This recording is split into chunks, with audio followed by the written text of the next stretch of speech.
Greetings, this is Jared with Omnivore Blade Works, and you're looking at all the different configurations of our Kodiak Survival Sword.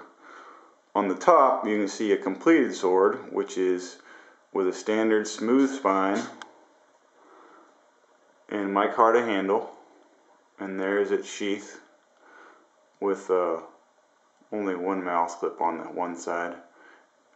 It's got one on the other side too, but you'd need to have two mouse clips in order to mount it to a pack. Next down the row, or the next row down, this one is an 01 sort of a saber version or giant bowie knife version, and this one's kind of spoken for, but I haven't heard from the guy who wanted it in a while. And it'll probably get a tan handle and a satin finish. Then next down we have the prototype sawback sword, and I've been playing with this in the woods and trying to saw things and chop things, and it chops very well, but the saw leaves a lot to be desired. So I think I'd like to discontinue the sawback feature.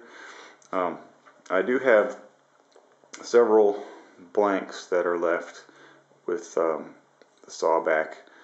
It's just they require a lot more work, and there's not a lot of real value added by having a saw.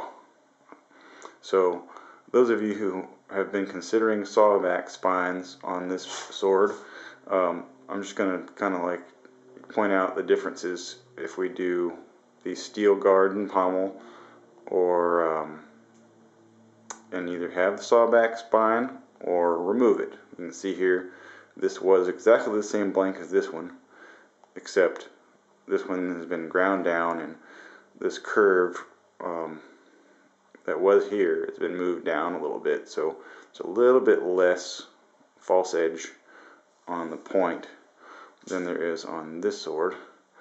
So we're basically just shaving off a little bit of weight from this area. It's probably going to actually be stronger because there's no more stress risers in all these gullets. And then this bottom sword is a regular sawback blank with a regular handle, you can see, and then it also had the teeth all cut off, and then this swedge moved forward just a little bit. So you can see the differences now, and I haven't measured the weights differences yet, but I expect that this particular sword, once it's all assembled, is going to feel very well balanced because of the steel pommel and guard, and having the weight shaved off of here. It's probably in the less than an ounce with all these teeth being cut off, but I can weigh them and figure out the difference. So anyway, this is basically just for those of you who were wanting the saw teeth. I can still do it, I just don't think it's that great of an idea. So until I hear from you, I'm going to just leave a few blanks out and then process a few of these with the smooth spines. I think that looks pretty good. A little unusual, but definitely a little lighter and faster. Anyway, that's all I have about the Kodiaks right now. So let me know what you think.